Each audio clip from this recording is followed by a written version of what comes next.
Chaque jour, des millions de personnes se réveillent avec des rêves plein la tête. Elles se disent qu'aujourd'hui, elles vont enfin se mettre au travail, qu'aujourd'hui, elles vont accomplir cette tâche qu'elles repoussent depuis trop longtemps. Elles y croient sincèrement. Elles le sentent profondément. Mais l'heure passe, les distractions s'enchaînent, et le soir venu, elles se rendent compte qu'elles n'ont pas avancé d'un pas. Alors la culpabilité s'installe. La honte les envahit doucement, et elles se promettent que demain, ce sera différent. Pourtant, demain ressemble étrangement à hier, et ainsi la procrastination tisse sa toile, lentement mais sûrement, jusqu'à ce que même les plus beaux projets deviennent des fantômes du passé. La procrastination, ce mot que nous prononçons presque avec légèreté, est en réalité l'un des ennemis les plus subtils du progrès humain. Elle ne frappe pas fort, elle ne crie pas, elle murmure simplement « tu as encore le temps ». Et c'est ce murmure-là qui détruit des carrières, des relations, des vocations, des vies entières. Parce que ce N n'est pas l'absence D, idée qui nous empêche d'avancer, c'est le retard que nous infligeons à nos propres rêves. Mais pourquoi remettons-nous sans cesse ce que nous devons faire maintenant? Est-ce de la paresse? Non. Est-ce un manque de volonté? Pas toujours. C'est beaucoup plus profond que ça. La procrastination n'est pas une question de temps, mais d'émotion. Nous ne fuyons pas le travail, nous fuyons l'inconfort. Nous évitons les situations qui réveillent en nous la peur de l'échec, la peur du jugement, ou pire encore, la peur de réussir. Car oui, certains craignent la réussite autant qu'ils craignent l'échec, parce que réussir, c'est devoir changer, c'est sortir du connu. Et notre cerveau adore ce qui est connu. Imagine un instant que tu sois face à une tâche importante, écrire ton mémoire, lancer ton entreprise, envoyer un message crucial ou simplement commencer ce projet que tu repousses depuis des mois. Ton cœur te dit que c'est important, mais ton cerveau cherche toutes les excuses possibles. Je suis fatigué, je ne suis pas inspiré aujourd'hui, je ferai ça quand j'aurai plus de temps. En réalité, tu ressens une tension intérieure, un malaise subtil que ton esprit cherche à éviter. Alors tu choisis la solution la plus simple, ne rien faire. Tu choisis le confort immédiat au détriment du progrès à long terme. Et c'est là le piège. Parce que la procrastination te donne un sentiment de soulagement temporaire. Tu crois avoir gagné un peu de paix, mais cette paix est fausse. Elle est suivie d'un poids plus lourd, la culpabilité. Cette sensation amère de savoir que tu aurais pu faire mieux, que tu aurais pu commencer. Et cette culpabilité, elle s'accumule jour après jour, jusqu'à devenir un fardeau que tu portes sans même t'en rendre compte. Le plus terrible, c'est que la procrastination n'est pas qu'une question de temps perdu. C'est une érosion lente de la confiance en soi. Chaque jour où tu repousses une tâche, tu envoies à ton cerveau le message suivant « Je ne suis pas capable ». Et plus tu l'entends, plus tu y crois. Voilà pourquoi tant de gens se sentent bloqués, paralysés, incapables d'avancer. Ce n'est pas parce qu'ils n'ont pas les compétences, mais parce qu'ils ont oublié qu'ils pouvaient agir. Prenons un exemple concret. Il y avait un jeune homme nommé Amadou, plein de talent, plein d'idées. Il rêvait d'écrire un livre qui inspirerait sa génération. Chaque jour, il se disait qu'il commencerait demain. Il avait même acheté un cahier neuf, un stylo élégant, une tasse pour ses longues nuits d'écriture. Mais chaque soir, il trouvait une raison d'attendre. Les jours devinrent des semaines, les semaines devinrent des mois, et le rêve resta dans un coin de son esprit, intact mais immobile. Un soir pourtant, après une journée particulièrement vide, Amadou s'est assis face à son bureau. Il a ouvert son cahier, et au lieu d'écrire des pages entières, il a simplement écrit une seule phrase. « Je commence aujourd'hui, même si c'est imparfait ». Cette phrase, anodine en apparence, a brisé le sortilège. Parce qu'en agissant, même un peu, il a transformé son identité. Ilen était plus quelqu'un qui rêve d'écrire. Il était un écrivain qui commence. Et ce simple changement d'état d'esprit a tout changé. 1 an plus tard, son livre était terminé. Ce que nous devons comprendre, c'est que la procrastination n'est pas une fatalité. Elle n'est pas ton identité, c'est une habitude. Et toute habitude peut être changée. Mais pour la changer, il faut d'abord la comprendre. La procrastination n'est pas une ennemie à haïr, mais une messagère à écouter. Elle te dit quelque chose sur tes peurs, sur ton rapport à la réussite, sur ta manière de te juger. Quand tu procrastines, demande-toi « Qu'est-ce que j'essaie d'éviter vraiment ?» Est-ce la tâche en elle-même ou la peur d'échouer, la peur d'être jugé, la peur de décevoir, la peur de devoir changer ta vie si tu réussis? Ces questions ne sont pas confortables, mais elles sont libératrices. Parce qu'une fois que tu vois la cause, tu peux agir sur elle. Le secret, c'est d'apprendre à tolérer l'inconfort, à accueillir ce moment où tu ne veux pas commencer et à agir malgré lui. Car la discipline, ce n'est pas de ne jamais avoir peur, c'est d'avancer même quand la peur est là. Chaque fois que tu résistes à la procrastination, tu muscles ton courage. Tu redeviens maître de toi. Tu sais, même les plus grands de ce monde ont connu la tentation de remettre à plus tard. L'écrivain Stephen King, par exemple, avait failli abandonner son tout premier manuscrit, Carrie.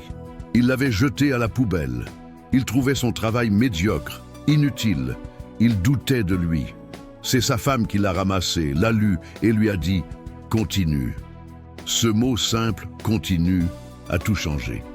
Ce livre est devenu le point de départ d'une carrière légendaire. Cette histoire n'est pas seulement celle d'un écrivain.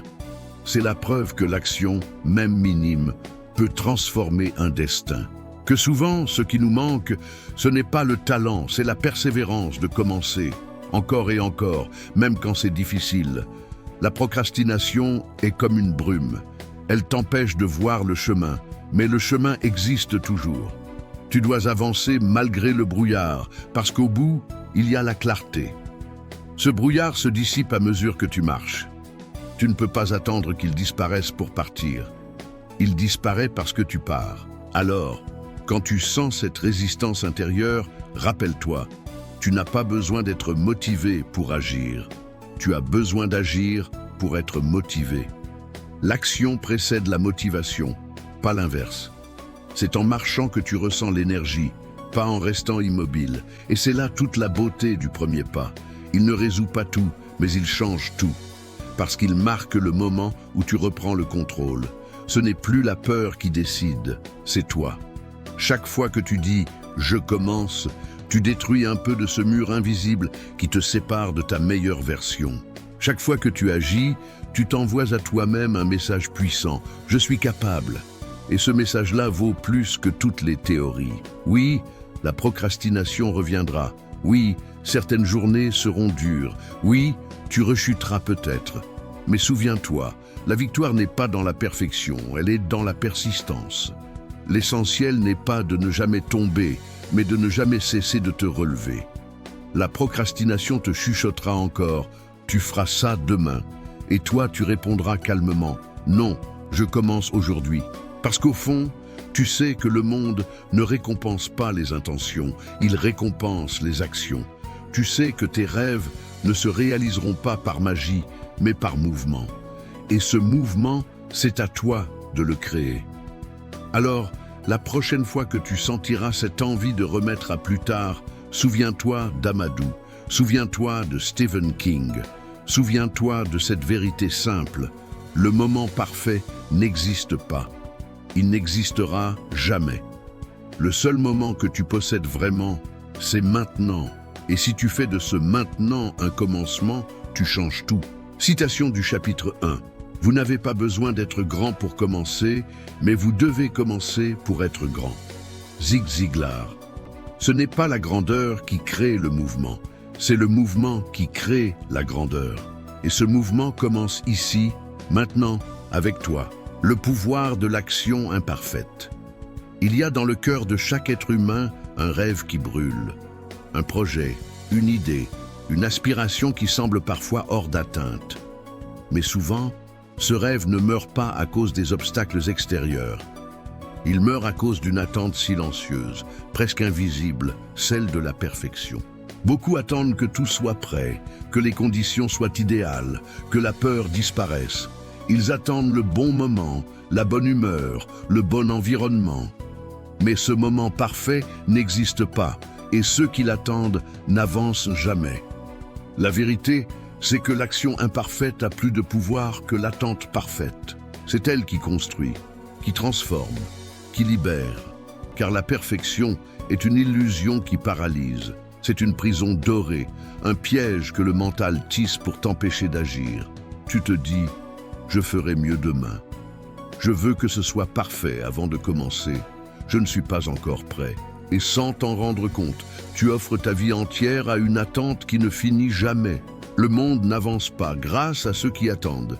Il avance grâce à ceux qui osent commencer maladroitement, imparfaitement, mais sincèrement. Car chaque imperfection contient une leçon. Chaque erreur ouvre une porte vers la maîtrise. Chaque tentative te rapproche du succès. Souviens-toi, il n'y a pas de premier pas parfait. Il n'y a que le premier pas. Et c'est ce premier pas qui te différencie de ceux qui restent figés dans leurs pensées. Un jour, un jeune entrepreneur du nom de Karim décida de créer une marque de vêtements. Il n'avait pas assez d'argent, pas assez d'expérience, pas les bons contacts. Mais il avait une idée, une passion. Il dessina quelques croquis, acheta du tissu bon marché et cousit lui-même ses premiers modèles. C'était loin d'être parfait. Les coutures n'étaient pas droites, les couleurs ne s'accordaient pas toujours. Pourtant, il lança sa première collection. Il osa. Les gens se moquèrent un peu. Certains dirent que ce n'était pas professionnel, que ça ne marcherait jamais. Mais d'autres furent touchés par sa sincérité, par son audace. Et ces quelques soutiens furent suffisants pour l'encourager à continuer. 1 an plus tard, il avait ouvert son premier atelier. 5 ans plus tard, sa marque était reconnue dans toute la région. Cette histoire n'est pas celle d'un miracle. C'est celle D.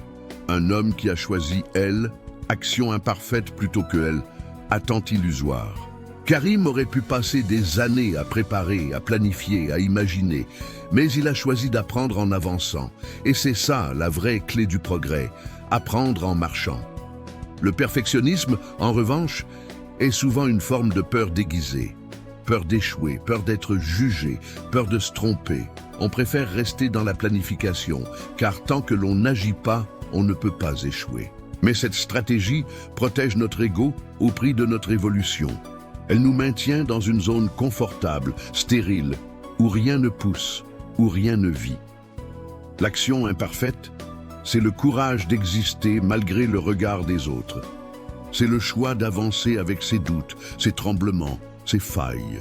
C'est accepter que la beauté de l'humain ne réside pas dans la perfection, mais dans la progression. Regarde autour de toi. Tout ce que tu admires, tout ce qui t'inspire, tout ce qui t'émerveille est né d'une première version imparfaite. Les plus grandes inventions ont d'abord été des échecs. Les plus grands chefs d'œuvre ont d'abord été des brouillons. Les plus grands leaders ont d'abord été des débutants. Thomas Edison, lorsqu'il inventa l'ampoule, échoua plus de 1000 fois, 1000 tentatives, 1000 erreurs. Mais il ne les voyait pas comme des échecs. Il disait simplement « Je n'ai pas échoué 1000 fois, j'ai trouvé 1000 façons qui ne fonctionnent pas. » Et c'est cette mentalité qui change tout. Parce que celui qui accepte de tomber 1000 fois finit toujours par marcher plus loin que celui qui ne ose jamais se lever. Et si tu regardes bien, chaque réussite est le résultat d'une accumulation d'imperfections corrigées. Chaque jour où tu essaies, tu apprends quelque chose. Tu affines ton geste, ton esprit, ton regard. Et peu à peu, ton action imparfaite devient ton excellence. La plupart des gens attendent d'avoir confiance pour agir, mais la confiance ne vient pas avant l'action, elle vient par l'action. Ce n'est pas la préparation qui crée la confiance, c'est l'expérience. Tu peux lire des livres sur la natation, mais tu ne sauras jamais vraiment nager tant que tu n'as pas plongé. Tu peux planifier ton futur pendant 10 ans, mais tu ne connaîtras jamais la vie tant que tu n'as pas osé la vivre. L'action imparfaite, c'est comme une étincelle. Elle semble minuscule, fragile, risible. Mais c'est cette étincelle qui allume le feu du progrès, de la transformation, de la liberté. Beaucoup disent « Je n'ai pas les moyens ». Mais tu n'as pas besoin de tout avoir pour commencer. Tu as juste besoin d'utiliser ce que tu as là, maintenant. Ce que tu possèdes est déjà suffisant pour faire le premier pas. Et une fois ce pas fait, l'univers te répond. Les opportunités apparaissent, les bonnes personnes croisent ta route, les solutions se révèlent, mais elles n'apparaissent qu'après l'action, jamais avant. Souviens-toi de cette phrase simple. Commence où tu es, avec ce que tu as, fais ce que tu peux. C'est ainsi que naissent les plus grandes réussites. Un autre exemple marquant est celui de Walt Disney. Avant de créer l'empire mondial que nous connaissons, il avait été licencié dès un journal parce que, on disait de lui, qu'il manquait d'imagination. Son premier studio d'animation fit faillite. Ses premiers dessins furent rejetés. Mais il continua, il apprit, il s'adapta, il recommença, et à force d'agir, d'expérimenter, de corriger, il créa un monde entier. C'est le pouvoir de l'action imparfaite. Ce n'est pas un chemin droit et facile, c'est un chemin plein de virages, de chutes, de recommencements. Mais chaque pas t'éloigne de la stagnation et t'approche de ta vérité. Quand tu oses, tu changes ton rapport à la peur. Tu découvres qu'elle n'était pas un mur, mais un brouillard, et ce brouillard se dissipe dès que tu entres dedans. Tu réalises alors que le plus dur, ce n'était pas de faire, mais de commencer à faire. L'action imparfaite, c'est aussi la voie de la liberté intérieure, car elle te délivre du besoin d'approbation. Tu n'agis plus pour plaire, tu agis pour avancer. Tu n'attends plus d'être validé, tu crées ta propre validation à travers ton mouvement. Et cette liberté-là est le plus grand antidote à la procrastination. Parce que la procrastination se nourrit du doute, alors que l'action nourrit la confiance. Elle se nourrit de la peur du regard, alors que l'action t'en libère. Il faut comprendre que chaque pas, même bancal, construit une énergie, et cette énergie attire plus d'énergie. Quand tu commences à agir, ton esprit se réveille, ton environnement se réorganise, ta vie se met en mouvement. L'univers récompense le courage de celui qui ose. Regarde les artistes, les entrepreneurs, les inventeurs, les écrivains. Aucun d'eux n'a commencé avec une œuvre parfaite. Ils ont commencé avec un élan, et cet élan a grandi parce qu'ils ont continué. L'action imparfaite, c'est dire « je ne sais pas tout, mais j'avance quand même ». C'est refuser la paralysie du mental qui veut tout contrôler. C'est accepter que le mouvement est plus puissant que la maîtrise. Et plus tu agis, plus tu apprends à te connaître. Tu découvres tes forces, tes faiblesses, ton rythme. Tu cesses de vivre dans la théorie. Tu entres dans l'expérience. Et c'est dans l'expérience que se trouve la vérité de l'être. Un sage disait « Tu ne peux pas traverser la mer en regardant simplement El Tuo ». Il avait raison. Beaucoup regardent, peu avancent. Et ceux qui avancent découvrent des horizons que les autres ne verront jamais. Alors fais, même si c'est petit, même si c'est maladroit, même si tu n'es pas sûr. Parce que dans ce faire, il y a une force qui dépasse la peur. Anecdote, l'artiste Léonard de Vinci, connu pour ses chefs-d'œuvre, a laissé des centaines de croquis inachevés, des œuvres qu'il jugeait imparfaites. Et pourtant, ces esquisses sont aujourd'hui considérées comme des trésors. Pourquoi? Parce qu'elles témoignent du mouvement, du processus, du vivant. Elles montrent que la grandeur ne réside pas dans la perfection finie, mais dans la progression constante. Et si toi aussi, tu laissais des traces de ton mouvement? Si tu cessais de viser la perfection et que tu choisissais simplement d'avancer? Tu serais surpris de voir à quel point ton monde changerait. Ne jugez pas chaque jour à la récolte que vous faites, mais aux graines que vous plantez. Robert Louis Stevenson. Chaque jour où tu agis, tu plantes une graine. Peut-être qu'elle ne germera pas tout de suite, peut-être que tu douteras, mais continue à planter. Parce qu'un jour, sans même t'en rendre compte, la forêt de ta réussite aura poussé. Le pouvoir de l'action imparfaite, c'est le pouvoir de se libérer de l'attente. C'est le courage d'avancer sans garantie, de créer sans savoir, de construire sans certitude. C'est la foi en la croissance, la foi en le mouvement, la foi en toi. Alors, avance, même si ton pas tremble. Parce qu'un pas imparfait vaut toujours mieux qu'une perfection immobile. Reprendre le contrôle de son temps et de sa vie. Il y a une chose que nous possédons tous, sans distinction, sans privilège, sans héritage, le temps. Chacun d'entre nous reçoit chaque matin 24 heures neuves, pures, intactes. Et pourtant, c'est ce bien le plus précieux que nous laissons fuir le plus facilement. Nous disons « je n'ai pas le temps ». Mais la vérité, c'est que nous le perdons. Nous le laissons s'échapper dans les recoins de la distraction, de l'attente, du doute. Nous laissons la procrastination s'en emparer, minute après minute, jour après jour. Et un jour, nous nous réveillons avec ce goût amer du trop tard. Reprendre le contrôle de son temps, c'est bien plus qu'une question d'organisation. C'est une question de vie. Parce que contrôler ton temps, c'est contrôler ta direction. Et contrôler ta direction, c'est contrôler ton destin. Tant que ton temps appartient à l'inaction, ton avenir appartient au hasard. Mais dès l'instant où tu choisis consciemment ce que tu fais de chaque heure, chaque instant devient une pierre que tu poses pour bâtir ta propre légende.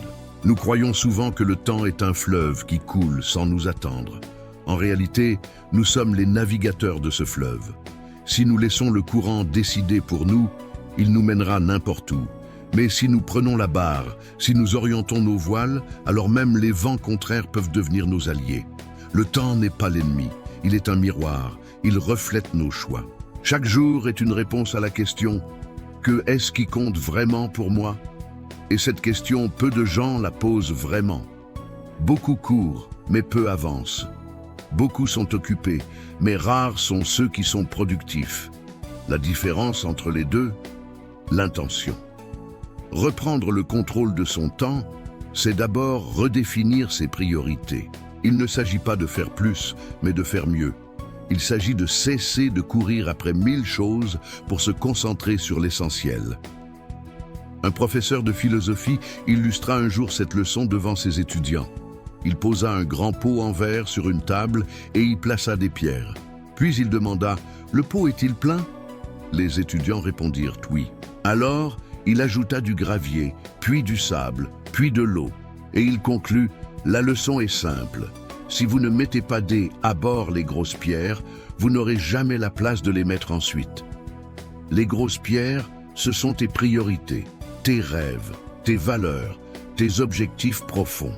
Mais trop souvent, nous remplissons nos journées de sable, des notifications, des tâches sans importance, des distractions qui grignotent notre énergie. Nous passons des heures à regarder la vie des autres sans construire la nôtre. Nous devenons spectateurs de notre propre existence. Pourtant, chaque jour te donne une chance de reprendre la main. Chaque matin est une nouvelle page blanche. Et si tu veux reprendre le contrôle de ta vie, commence par reprendre le contrôle de tes matins. Car les premières heures d'une journée décident souvent du reste. Si tu choisis l'intention au réveil, tu imposes ton rythme au monde au lieu de subir celui des autres. Fais de chaque matin une déclaration de puissance. Lève-toi avec une direction, même modeste. Ne cherche pas la perfection, cherche le progrès. Dis-toi, aujourd'hui, je fais ce que je dois faire, même si c'est petit, même si c'est dur. Ce petit engagement, répété chaque jour, forge un empire intérieur. Ce n'est pas la quantité d'heures travaillées qui compte, c'est la qualité de l'attention que tu y mets. 10 minutes pleinement vécues valent mieux qu'une journée distraite. Quand tu donnes toute ton énergie à une tâche, tu sens la force du moment présent. Et c'est dans ce présent, concentré et conscient, que naissent les grandes réussites. Le temps, c'est la vie en mouvement. Et chaque fois que tu procrastines, tu mets ta vie en pause. Tu suspends ta propre croissance. Mais quand tu décides d'agir, même à petite échelle, tu relances la roue du destin. Souviens-toi, il ne s'agit pas de trouver le temps, mais de le créer. Personne ne t'en donnera. Tu dois le réclamer, le protéger, le sanctifier. Le monde moderne a 1000 manières de voler ton attention. Et l'attention, c'est la monnaie du temps. Ce que tu regardes grandit, ce que tu ignores meurt. Alors regarde ce qui nourrit, pas ce qui t'éteint. Apprends à dire non. Non aux distractions, non aux priorités des autres, non à la fuite déguisée en occupation. Chaque non que tu dis à ce qui t'éloigne de ta mission est un oui à ton avenir. Mais reprendre le contrôle du temps, c'est aussi reprendre le contrôle de ton mental. Parce que la vraie bataille ne se joue pas dans l'agenda, elle se joue dans la tête. Tant que tu crois que tu n'as pas le temps, tu resteras prisonnier de cette pensée. Mais si tu choisis de penser différemment, tu libéreras ton pouvoir. Dis-toi ceci, j'ai le temps pour ce qui compte vraiment, et agis en conséquence. Tu verras que soudainement le temps apparaît. Parce que le temps ne se trouve pas, il s'organise autour de la clarté. Prends un moment pour observer ta vie. Combien d'heures as-tu donné à la peur, à l'hésitation, à la comparaison? Et combien en as-tu consacré à ta croissance, à ton art, à ta paix? Si la balance penche du mauvais côté, ne te blâme pas, réajuste. Le temps ne revient pas, mais il se redéfinit à chaque instant où tu choisis de t'en servir. Anecdote, il existe une histoire célèbre sur un vieil homme qui, à 80 ans, décida d'apprendre à lire. Quand on lui demanda pourquoi si tard, il répondit « Parce que j'ai encore du temps ». Cette réponse bouleversa ceux qui l'entendirent. Parce qu'elle rappelait une vérité simple, tant qu'il reste du souffle, il reste du possible. Ce n'est jamais trop tard pour reprendre la main. Ce n'est jamais trop tard pour recommencer. La procrastination te vole ton présent, mais elle ne peut rien contre ta décision. Un instant de conscience peut briser des années d'inaction. Tout commence quand tu dis « assez ». Assez d'attendre, assez de repousser, assez de subir. À partir d'aujourd'hui, chaque minute compte. Et ce n'est pas une pression, c'est une libération. Car quand tu comprends la valeur du temps, tu ne le redoutes plus, tu l'honores. Tu cesses de courir après lui, tu danses avec lui. Tu transformes le temps en un allié, pas en un juge. Prends le temps de respirer, de créer, d'aimer, d'apprendre. Ne cherche pas à remplir tes journées, cherche à les vivre pleinement. Chaque heure vécue dans la conscience vaut plus qu'un mois vécu dans la confusion. N. Ne perdez pas votre temps à vivre la vie de quelqu'un des autres. Steve Jobs.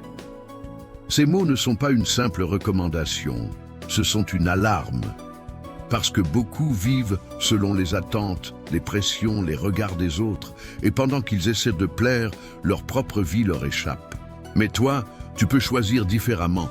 Tu peux décider que ton temps t'appartient, que ton histoire t'appartient, que ton rythme, ton chemin, ta vision méritent d'être vécus, même s'ils ne ressemblent à aucun autre.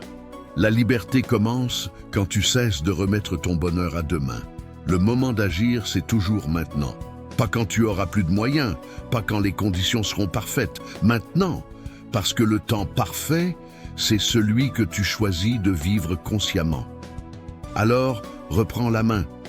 Rappelle-toi que chaque matin est un don, que chaque minute est une chance, que chaque choix, petit ou grand, redessine ton destin.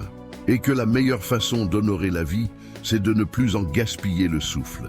Décide aujourd'hui de redevenir maître de ton temps. Décide de vivre avec intensité, avec discipline, avec joie. Fais de ton temps ton plus bel investissement et il te rendra au centuple. Ne laisse plus les secondes filer sans intention, car un jour, tu regarderas en arrière et tu comprendras que les jours passés ne reviennent pas. Mais les jours vécus pleinement ne meurent jamais. Ils laissent une trace, un héritage, une lumière. Tu as ce pouvoir. Le pouvoir de reprendre la maîtrise de ton existence. Le pouvoir de faire de chaque jour un pas vers ta grandeur. Le pouvoir de dire non à la procrastination et oui à la vie. Le contrôle de ton temps, c'est le contrôle de ton destin. Et ton destin t'attend. Alors, commence aujourd'hui. Pas demain, pas plus tard, maintenant. C'est ici, à cet instant précis, que la transformation commence. Alors voilà, si vous n'êtes pas encore abonné, c'est le moment. Cliquez sur ce bouton s'abonner, activez la petite cloche et rejoignez notre famille de passionnés. Si vous êtes déjà abonné, un grand merci à vous. Vous êtes la raison pour laquelle nous continuons à créer, à partager, à inspirer. Souviens-toi, ton temps est ta vie. Et chaque instant où tu choisis d'agir, tu choisis de te rapprocher de la meilleure version de toi-même. Alors avance, maintenant. Parce que le futur appartient à ceux qui utilisent le présent.